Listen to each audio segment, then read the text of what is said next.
अस्सलाम वालेकुम। आज का हमारा टॉपिक है फंडामेंटल प्रॉपर्टीज़ ऑफ लाइफ के लाइफ की कौन कौन सी बुनियादी प्रॉपर्टीज़ हैं जिसकी वजह से ज़िंदा चीज़ों को लिविंग चीज़ें कहा जाता है।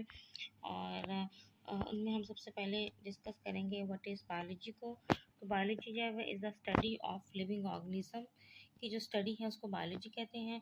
बायो मीन्स लाइफ होता है, लोगोस मीन्स स्टडी, तो लॉजी मीन स्टडी। तो लिविंग ऑर्गेनिज्म की स्टडी को बायोलॉजी कहते हैं। और इसमें हम तमाम लिविंग ऑर्गेनिज्म को डिस्कस करते हैं। इनमें प्लांट शामिल है, एनिमल्स शामिल है, फंजाई यानी जिसमें मशरूम्स होते हैं, एल्गी जिसमें काई वगैरह शामिल है जो पानी में होते हैं, बैक्टीरिया जो कि वेरी कॉमन है, मुख्तलिफ तरह की बीमारियाँ फैलाते हैं, बेनिफिशियल भी होते हैं और हार्मफुल भी होते हैं। वायरसेस आपको पता है ये हार्मफुल ही होते हैं, इनके बेनिफिट नहीं होते। तो ये कुछ प्रॉपर्टीज़ हैं लिविंग ऑर्गेनिज्म की जिनको हम डिटेल से डिस्कस करेंगे। जो सबसे पहली इसमें से प्रॉपर्टी है वो है सेल। तो लिविंग ऑर्गेनिज्म की जो बुनियाद है वो बेसिक यूनिट जो उनका है वो सेल है। तो तमाम लिविंग ऑर्गेनिज्म सेल पर मुश्तमिल है और वो या तो एक सेल पर मुश्तमिल होता है या एक से ज़्यादा सेल पर मुश्तमिल होते हैं। या तो उनकी बॉडी सिंगल सेलुलर होती है या फिर मोर देन वन सेल, तो ऐसी कंडीशन को मल्टी सेलुलर कहते हैं। तो पूरे ऑर्गेनिज्म को what is an organism? Organism is an individual जिसमें के तमाम कैरेक्टर्स लिविंग कैरेक्टर्स जिसमें मौजूद हों उसे ऑर्गेनिजम्स कहते हैं। जैसे plant in is an organism, animal organism है, वायरस ऑर्गेनिज्म है, बैक्टीरिया ऑर्गेनिज्म है, ये सब ऑर्गेनिज्म हैं। तो नॉर्मली सेल्स एनिमल्स हैं वो दो कैटेगरीज के लिविंग ऑर्गेनिजम्स होते हैं। एक वो जो जिनकी बॉडी एक सेल पर मुश्तमिल होती है और एक वो जिनकी बॉडी एक से ज़्यादा सेल पर मुश्तमिल होती है। जिनकी बॉडी एक सेल पर मुश्तमिल होती है यूनिसेलुलर कहते हैं। एग्जाम्पल में जैसे अमीबा है, पैरामीशियम है, यूग्लिना है, इनकी बॉडी एक सेल पर मुश्तमिल होती है। जैसे बैक्टीरिया वो भी सिंगल सेल होता है। मल्टी सेलुलर में हम भी शामिल हैं, इंसान शामिल है, डॉग्स, कैट्स, बर्ड्स ये सब शामिल हैं। इनकी बॉडी एक से ज़्यादा सेलों पर होती है, मिलियन ट्रिलियन सेलों पर मुश्तमिल होती है। तो some of the properties are all the living organisms they are made up of cells. तमाम जिंदा चीज़ें सेलों पर मुश्तमिल होती हैं, या तो वो सिंगल सेलुलर होती हैं या फिर वो मल्टी सेलुलर होती हैं। अगर उनकी बॉडी एक ही सेल पर मुश्तमिल होती है तो उन्हें यूनिसेलुलर कहते हैं। एग्जाम्पल में बैक्टीरिया एंड प्रोटोजोन्स हैं। प्रोटोजोन की पूरी बॉडी एक ही सेल पर मुश्तमिल होती है जिसमें पैरामीशियम, यूग्लिना, अमीबा ये सब शामिल है। मल्टी सेलुलर ऑर्गेनिज्म ऐसे एनिमल्स को कहते हैं, ऐसे ऑर्गेनिजम्स को कहते हैं, ऐसी लिविंग चीज़ों को कहते हैं जिनकी बॉडी एक से ज़्यादा सेल पर मुश्तमिल होती है। इनमें दो कैटेगरीज होती हैं, एक को कहते हैं पैराजोन्स और एक को कहते हैं मेटाजोन्स। अगर तो इनमें टिश्यू फॉर्मेशन ना हो तो उन्हें पैराजोन्स कहते हैं, और अगर इनमें टिश्यू फॉर्मेशन हो यानी proper organ and organ system हो तो उसे मेटाजोन्स कहते हैं। और मेटाजोन्स में तमाम बर्ड्स आ जाते हैं, इंसान भी हैं, एनिमल्स जितने भी तमाम प्लांट्स, तमाम फंजाई ये सब के सब मेटाजोन्स हैं। पैराजोन्स में एक ही फाइलम कंसिडर किया जाता है, दैट इज़ पॉरीफेरा। तो पॉरीफेरा जो है वो जिनकी बॉडी में सुराख होते हैं, स्पंजीज जिन्हें कहते हैं कॉमनली, वो पैराजोन्स होते हैं, ठीक है। और बाकी सारे के सारे मेटाजोन्स कंसिडर होते हैं। तो जैसे ही हम डिस्कस करते हैं कि बॉडी कंसिस्ट ऑफ सेल, तो उसके नेक्स्ट चीज़ इंपॉर्टेंट होती है, that is the level of organization. तो लिविंग ऑर्गेनिज्म जो है वो सिंपल से मोर कॉम्प्लेक्स की तरफ मूव करते हैं। तो सबसे बेसिक चीज़ जो है वो किसी भी लिविंग मटेरियल की जो है दैट इज़ एटम है। ये स्मॉलेस्ट पार्टिकल है मैटर का, जिसको फर्दर सब डिवाइडेड नहीं किया जा सकता। दो या दो से ज़्यादा एटम एक ही तरह के या डिफरेंट तरह के जब आपस में बाइंड करते हैं तो मॉलिक्यूल बनते हैं, जैसे कि पानी का मॉलिक्यूल, कार्बन डाइऑक्साइड का मॉलिक्यूल, ऑक्सीजन का मॉलिक्यूल। और जब ये ढेरों मॉलिक्यूल्स आपस में एक दूसरे के साथ कंबाइन करते हैं तो लार्जर मॉलिक्यूल्स बनते हैं जिन्हें मैक्रो मॉलिक्यूल्स कहते हैं, जैसे कि carbohydrate, protein, lipids, nucleic acid जो कि हमने लास्ट चैप्टर में पढ़े थे। और जब ये तमाम जो लार्जर मॉलिक्यूल्स हैं ये कंबाइन करते हैं तो ऑर्गेनेलिस बनते हैं। ऑर्गेनेलिस ये वो स्ट्रक्चर्स होते हैं जो एक सेल के अंदर मौजूद हैं। इनमें से हर एक का अपना एक फंक्शन होता है। तमाम ऑर्गेनेलिस मिलके एक सेल बनाते हैं, और जब सेलों का एक ग्रुप जो है जो इकट्ठा हो और एक ही तरह का फंक्शन परफॉर्म करे, जिसका एक ही फंक्शन हो, तो दैट इज़ कॉल्ड टिश्यू। उसे हमेशा टिश्यू कहते हैं। जैसे मसल इज़ अ टिश्यू है, इस तरह नर्वस टिश्यू होता है जो कि ब्रेन सिस्टम में है, ठीक है।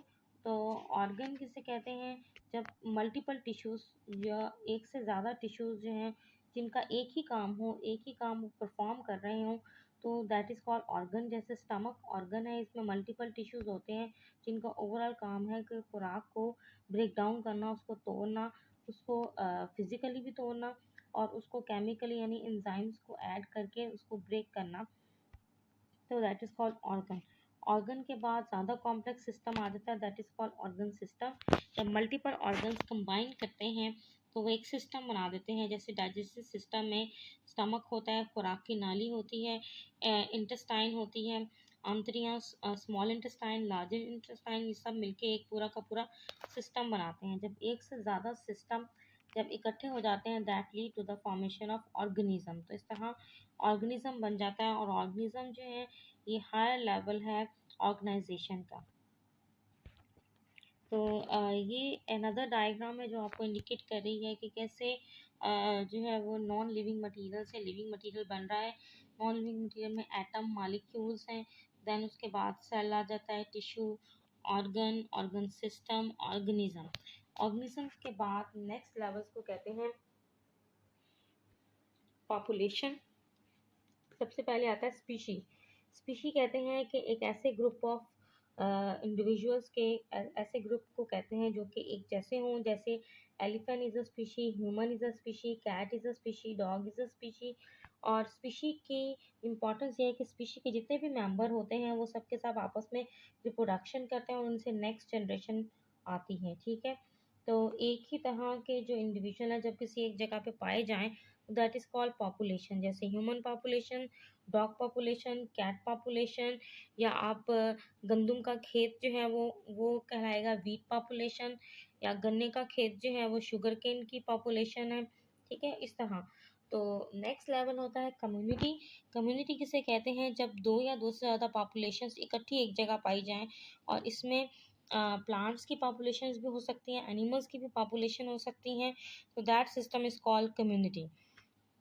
नेक्स्ट लेवल है इकोसिस्टम। इकोसिस्टम कहते हैं relation between living and non living environment, जिसमें के पौधे, जानवर और इसके साथ साथ ये जो नॉन लिविंग इन्वायरमेंट में हवा, पानी और ये मट्टी, ये सब चीज़ें शामिल हैं।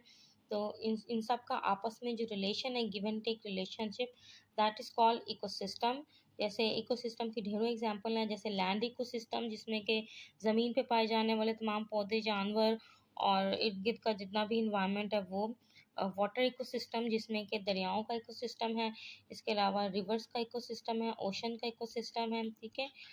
नेक्स्ट लेवल है बायोस्फीयर। बायोस्फीयर का मतलब है ज़मीन का वो हिस्सा जहाँ पर लाइफ पॉसिबल है, और इसमें ढेरों इकोसिस्टम्स हैं वो शामिल होते हैं। तो बायोस्फीयर लाइफ का यानी ज़मीन का वो एरिया है where the life is possible, that is simply called the biosphere. तो आपने इन टर्मिनोलॉजी की डेफिनेशंस हैं वो अच्छी तरीके से लर्न करनी है।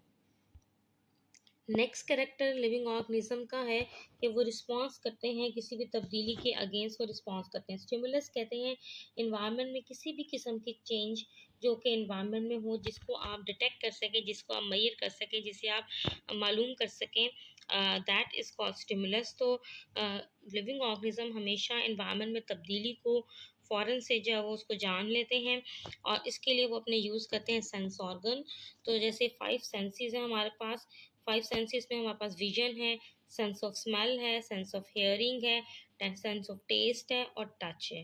विजन के लिए आंखें हैं, स्मेल के लिए हमारे पास नोज़ है यानी नाक है, हेयरिंग के लिए ईयर्स हैं, कान हैं, टेस्ट के लिए आपके पास ज़ुबान है, और टच के लिए हमारी जो पूरी स्किन है वो टच से रिस्पॉन्स करती है। जब भी कोई से टच कर, चाहे उस पर गर्म चीज़ लगे, ठंडी चीज़ लगे, या कोई ज़्यादा हार्श टचिंग हो, तो स्किन फ़ौरन से रिस्पॉन्स करती है, फ़ौरन से बताती है कि अच्छा इम्पैक्ट है या बुरा है। यहाँ पर एक डायग्राम है जो इंडिकेट करिए कि स्टिमुलस यानी कि कोई भी तब्दीली जिसे हम मालूम कर सके, दैट इज़ कॉल्ड स्टिमुलस। उसके अगेंस्ट जो रिस्पॉन्स होता है, एनिमल का रिस्पॉन्स पॉजिटिव हो या नेगेटिव हो, वो रिस्पॉन्स किस तरह का होता है। एक रिस्पॉन्स होता है रिफ्लेक्सेस की फॉर्म में। रिफ्लेक्सेस ऐसे रिस्पॉन्स होते हैं जो कि आपकी विल पावर में शामिल नहीं होते, ये अनकॉन्शियस होते हैं, सडन होते हैं। जैसे अचानक आपका हाथ फायर पर आ जाए, फ़ौरन से हाथ पीछे हटा लें, दैट इज़ अनकॉन्शियस रिस्पॉन्स। या आंखों पे अचानक से लाइट फॉल हो जाए और आंखें फ़ौरन से बंद हो जाएँ, that is a reflex action. ठीक है, तो ऐसे रिस्पॉन्सेज जो हैं वो अनकंट्रोल होते हैं और सडन होते हैं। नेक्स्ट अनदर रिस्पॉन्सेज हैं जो कि बिहेवियर्स कहलाते हैं। वो दो कैटेगरीज में आते हैं, एक को कहते हैं लर्न और एक को कहते हैं इंस्टिंक्टिव।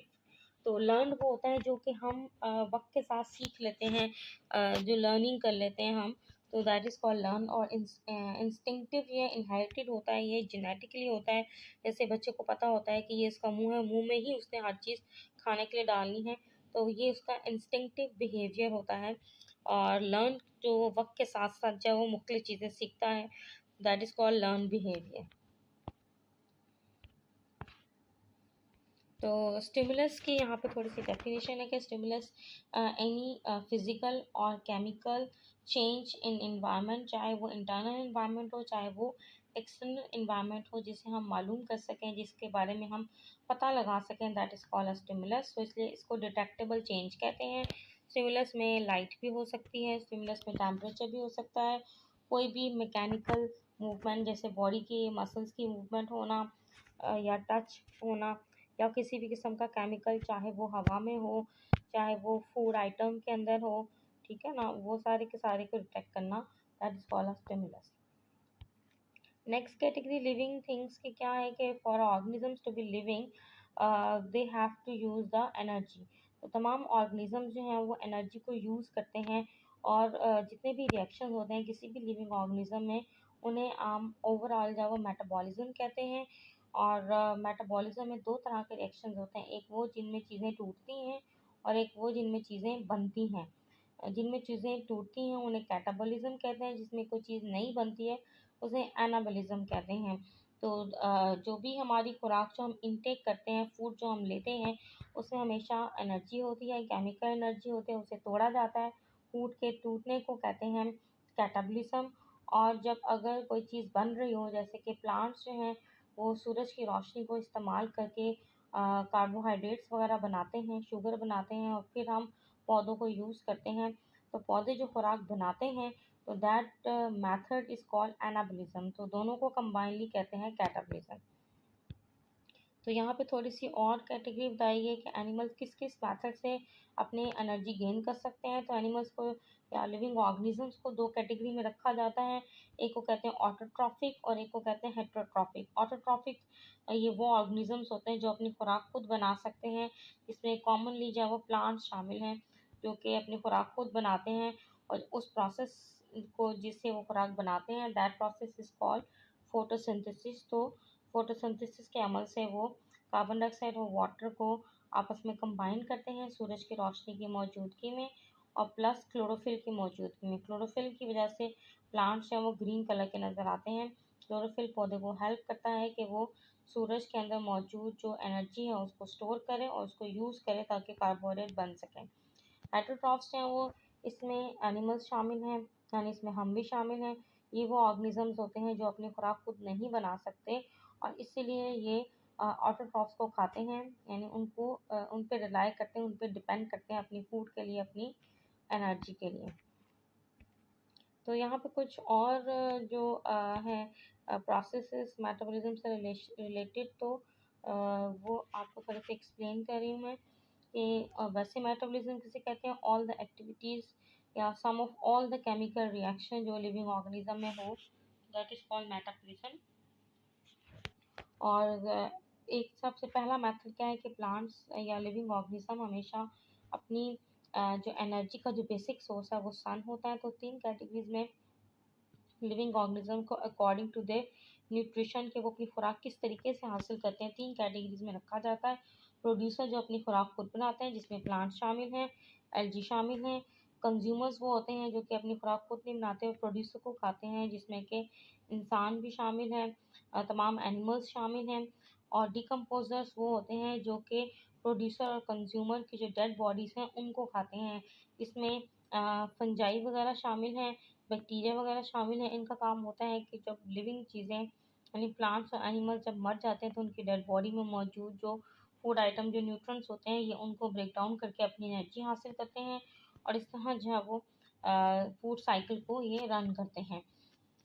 नेक्स्ट है डाइजेशन। तो एक सेकंड मेथड है ऑर्गेनिजम्स का, लिविंग ऑर्गेनिज्म अपनी खुराक कैसे हासिल करते हैं। वो जब वो खुराक इनटेक करते हैं, फूड लेते हैं, तो वो उसको ब्रेक करते हैं छोटे छोटे पीसीस में, और उसके लिए वो इस्तेमाल करते हैं एंजाइम्स को, जो कि प्रोटीन्स हैं, ताकि वो खुराक अच्छी तरीके से टूट सके और उससे एनर्जी उन्हें हासिल हो सके। थर्ड मेथड है कि एनिमल अपनी खुराक का जो तोड़ने का तरीका ये है कि खुराक की ऑक्सीडेशन करते हैं, और जिससे कि खुराक जब ऑक्सीजन के साथ कंबाइन करती है, मिक्स होती है, तो वाटर रिलीज होता है और प्लस वेस्ट प्रोडक्ट बनती है और एनर्जी प्रोड्यूस होती है। इस पूरे प्रोसेस को कहते हैं रेस्पायरेशन, जो कि तमाम लिविंग ऑर्गेनिज्म रेस्पायरेशन करते हैं, चाहे वो प्लांट्स हों चाहे वो एनिमल्स हों। नंबर 4 में है सिंथेसिस। सिंथेसिस ये वो तरीका होता है जिससे कि लिविंग ऑर्गेनिजम्स के अंदर जो भी चीज़ें मौजूद होती हैं, ये इनको यूज़ करके अपनी बॉडी के हिस्से बनाते हैं या अपने सेल की डिफरेंट पोर्शन बनाते हैं और अपने आप को ग्रो करते हैं, अपने आप को रिपेयर करते हैं और अपने ओल्डर सेलों को, पुरानी चीज़ों को रिप्लेस करते हैं। नंबर 5 पॉइंट है एक्सक्रीशन। तो एक्सक्रीशन का मतलब क्या है कि जितनी भी अनवांटेड चीज़ें हैं जो बॉडी में जमा हो जाती हैं, उसको लिविंग ऑर्गेनिज्म रिमूव करते हैं, तो उनके रिमूवल को कहते हैं एक्सक्रीशन। एक्सक्रीशन के लिए स्पेशल सिस्टम होता है। एनिमल्स में अमूमन किडनी सिस्टम होता है। प्लांट्स में भी बहुत सारे डिफरेंट मेथड्स हैं जिससे कि वो अपनी वेस्ट प्रोडक्ट को बाहर रिलीज करते हैं, जिसकी कॉमन एग्जांपल है ऑटम सीजन में जो पत्ते येलो होके गिर जाते हैं। उसमें होता क्या है कि प्लांट अपनी तमाम वेस्ट प्रोडक्ट पत्तों में स्टोर कर देते हैं, बाद में वो पत्ते वीक होके गिर जाते हैं, और इस तरह जो है वो प्लांट अपनी जो वेस्ट प्रोडक्ट है उससे अपने आप को रिलीव कर लेते हैं। समटाइम ऐसा भी होता है कि पौधे की जो स्टेम का जब बीच का एरिया है, वहाँ पर तमाम वेस्ट प्रोडक्ट को स्टोर कर दिया जाता है, और अमूमन जब वो जो वुडी ट्रीज होते हैं उनका जो बीच का एरिया है वो ब्लैक सा और समटाइम हॉलो हो जाता है, कि वो यानी with the passage of time वो ब्रेक डाउन हो जाता है, और उसमें बिकॉज वो हार्ड भी होता है, वो ब्लैक भी होता है, उसकी वजह है कि तमाम वेस्ट प्रोडक्ट पौधा अपनी उसमें स्टोर करता है, और बाद में या तो उसको ब्रेक डाउन कर दिया जाता है, डिफरेंट एनिमल्स उसको तोड़ फोड़ देते हैं।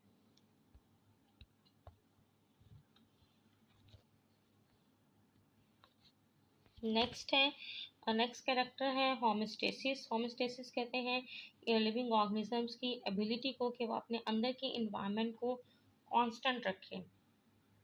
बाहर जो भी तब्दीलियां आ रही हैं, इन्वायरमेंट में टेम्परेचर ज़्यादा हो रहा है, टेम्परेचर कम हो रहा है, या जो भी चेंज आ रहा है, ये उस चेंज को एक्सेप्ट करें और अपने आप को उस चेंज के मुताबिक मेंटेन करें। अपनी इन्वायरमेंट, जो इंटरनल इन्वायरमेंट है उसको कांस्टेंट रखें, उसको मेंटेन रखें। जैसे हमारा बॉडी टेम्परेचर 37 सेल्सियस है, तो 37 सेल्सियस ही रहता है।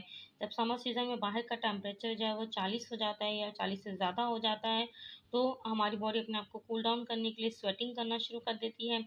और जब विंटर सीजन में बाहर का टेम्परेचर लो हो जाता है, 10 तक चला जाता है या समटाइम 2 तक या माइनस तक चला जाता है, तो उस दौरान हमारी बॉडी क्या करती है कि वो शिवरिंग करना शुरू हो जाती है। तो शिवरिंग से मसल्स हमारे कॉन्ट्रैक्ट और रिलैक्स होते हैं और एनर्जी प्रोड्यूस होती है, और अल्टीमेटली हमारी बॉडी के अंदर हीट जनरेट होती है। हमारी बॉडी का टेम्परेचर सर्दियाँ हों या गर्मियाँ हों वो कांस्टेंट ही रहता है, और दैट इज़ ऑलवेज 37 सेल्सियस। वो तब्दील नहीं होता अनटिल कोई फीवर या कोई इन्फेक्शन ना हो हमें। नेक्स्ट है ग्रोथ एंड डेवलपमेंट। तो लिविंग ऑर्गेनिज्म की एक और बहुत इंपॉर्टेंट प्रॉपर्टी है कि वो वक्त के साथ साथ ग्रो भी करते हैं, और उनके अंदर जब वो जितने भी सेल्स हैं वो अपनी आप को मॉडिफाई भी करते हैं, अपने आप को अपने काम के लिहाज से मॉडिफाई करते हैं। तो ग्रोथ का मतलब है ये जो लिविंग सेल्स हैं वो डिवाइड करते हैं, 1 से 2, 2 से 3, और इस तरह डिवाइड करते करते इस तादाद में ज़्यादा भी होते हैं और नासिक तादाद में ज़्यादा होते हैं। वक्त के साथ लिविंग ऑर्गेनिज्म जो है वो साइज़ में बड़े भी होते चले जाते हैं, दैट इज़ कॉल्ड ग्रोथ। ठीक है। और डेवलपमेंट का मतलब है कि जब सेल्स अपने फंक्शंस को स्पेसिफिक कर लेते हैं, हर सेल का अपना एक स्पेसिफिक फंक्शन हो जाता है। जैसे हार्ट के सेल्स का फंक्शन है कि हार्ट का मकसद होता है ब्लड को सर्कुलेट करना पूरी बॉडी में, पंप इन और पंप आउट करके, कॉन्ट्रैक्ट और रिलैक्स करके हार्ट पूरी बॉडी को ब्लड सप्लाई करता है। ब्रेन सेल्स का काम है पूरी बॉडी से मैसेजेस को कलेक्ट करना, कंप्लेंट्स को कलेक्ट करना, देन उसके मुताबिक ऑर्डर्स देना और बॉडी का रिस्पॉन्स क्रिएट करना। तो ये सारी चीज़ें कंसिडर होती हैं डेवलपमेंट में। तो यहाँ पे एक और डेफिनेशन लिखी हुई है कि तमाम लिविंग ऑर्गेनिज्म जो है वो different stages of growth and development के अंदर से होके गुजरते हैं। और हर एक का अपना एक जो वो जेनेटिक सिस्टम होता है, अपना एक डीएनए है, जो कि नेक्स्ट चैप्टर्स में आप डिटेल से पढ़ेंगे। तो यहाँ पे एक डायग्राम है जो कि ग्रोथ को इंडिकेट कर रही है। जैसे ह्यूमन बेबी को दिखाया जा रहा है कि बच्चा पहले 1 साल का, 2 साल का, 3 साल का, 4 साल का, वक्त के साथ साथ उसका ग्रोथ उसकी क्या वो इंक्रीज होती है। ग्रोथ में दो टर्म्स होती हैं, एक या तो सेल का साइज बड़ा हो जाता है, सेकेंड है सेल डिवाइड करते हैं, 1 से 2, 2 से 3, 3 से 4 होते चले जाते हैं, जिससे कि अल्टीमेटली जब एनिमल का साइज इंक्रीज हो जाता है। डेवलपमेंट का मतलब है कि एनिमल्स जो है वो वक्त के साथ मेच्योर हो जाते हैं, ज़्यादा स्पेशलाइज्ड हो जाते हैं, ज़्यादा डिफ्रेंशिएटेड हो जाते हैं, और जैसे कि प्यूबर्टी यानी कि वक्त के साथ साथ जो है वो बड़े हो जाना यानी जवान हो जाना, that is called puberty. Next property है लिविंग ऑर्गेनिज्म की, दैट इज़ कॉल्ड रिप्रोडक्शन। तो तमाम लिविंग ऑर्गेनिज्म, चाहे वो प्लांट हो, एनिमल हो, बैक्टीरिया हो या वायरस हो, हर एक की खासियत होती है कि वो अपने आप को डिवाइड करता है, अपनी नेक्स्ट जनरेशन को लेके आता है। तो that process is called the reproduction. Reproduction में बनने वाले बच्चों को ऑफस्प्रिंग्स कहते हैं। रिप्रोडक्शन दो तरह की होती है, सेक्सुअल और एसेक्सुअल रिप्रोडक्शन। एसेक्सुअल रिप्रोडक्शन में एक ही पेरेंट होता है, दो पेरेंट्स नहीं होते, और जो बच्चे हैं वो बिल्कुल अपने माँ बाप जैसे होते हैं, जेनेटिकली उनकी कॉपी होते हैं, एग्जैक्ट कॉपी होते हैं, जैसे किसी पेज की आप फोटो कॉपी करवा लें, ठीक है। एसेक्सुअल रिप्रोडक्शन के ढेरों मेथड्स होते हैं, जिसमें बडिंग में जैसे आलू में एक छोटी सी बड निकल आती है, और अगर आप उस बड को काटते हैं, एक सेकेंड आलू जो है वो ग्रो कर जाता है। इसके अलावा फिजन, फिजन में एक सेल सिंपली दो में डिवाइड हो जाता है, और फिर इस तरह हर सेल जो डिवाइडेड सेल होते हैं वो इंडिविजुअल ऑर्गेनिज्म में डेवलप कर जाते हैं। सेक्सुअल रिप्रोडक्शन में दो पेरेंट्स होते हैं, यानी मेल और फीमेल पेरेंट्स होते हैं, और उनके जो बच्चे हैं वो अपने माँ बाप से टोटली डिफरेंट होते हैं। जैसे हम जो है वो अपने पेरेंट्स से टोटली डिफरेंट होते हैं, बिल्कुल एग्जैक्टली अपने माँ बाप की कॉपी नहीं होते। तो we are the result of sexual reproduction, जिसमें कि मिक्सिंग होती है। एक बच्चे के अंदर आधा डीएनए जो है वो, आधा उसका जेनेटिक मटेरियल जो है वो अपनी माँ से आता है और आधा बाप से आता है। इस तरह वो मिक्सचर होता है अपने माँ बाप का, तो वो टोटली उनके जैसा नहीं होता।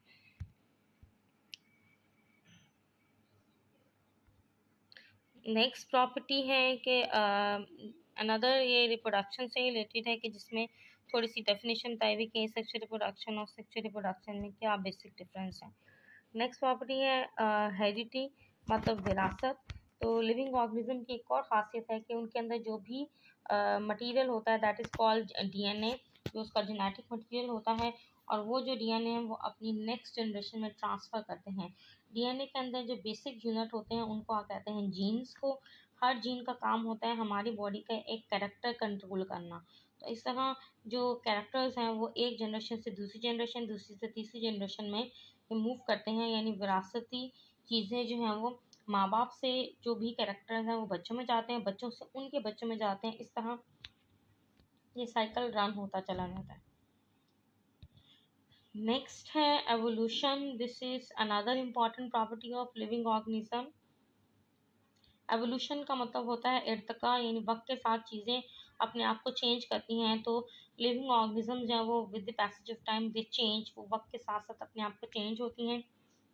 चूँकि इन्वायरमेंट चेंज होती है तो ऑर्गेनिज्म अपने आप को इन्वायरमेंट में सेट करने के लिए और ज़्यादा चेंज करते हैं, और ऐसे कैरेक्टर्स लेके आते हैं वो जो कि उन्हें हेल्प करें कि उस इलाके में वो इस्टेब्लिश हो सकें। और उन कैरेक्टर्स को, जो उन जानवरों को, उन लिविंग ऑर्गेनिजम्स को हेल्प करते हैं कि वो इन्वायरमेंट में सूट कर जाएं, तो दैट कैरेक्टर्स और अडेप्टेशंस, तो वो अडेप्टेशंस कहलाती हैं। और ये अडेप्टेशंस जो हैं वो एक जनरेशन से दूसरी जनरेशन में ट्रांसफ़र होती हैं।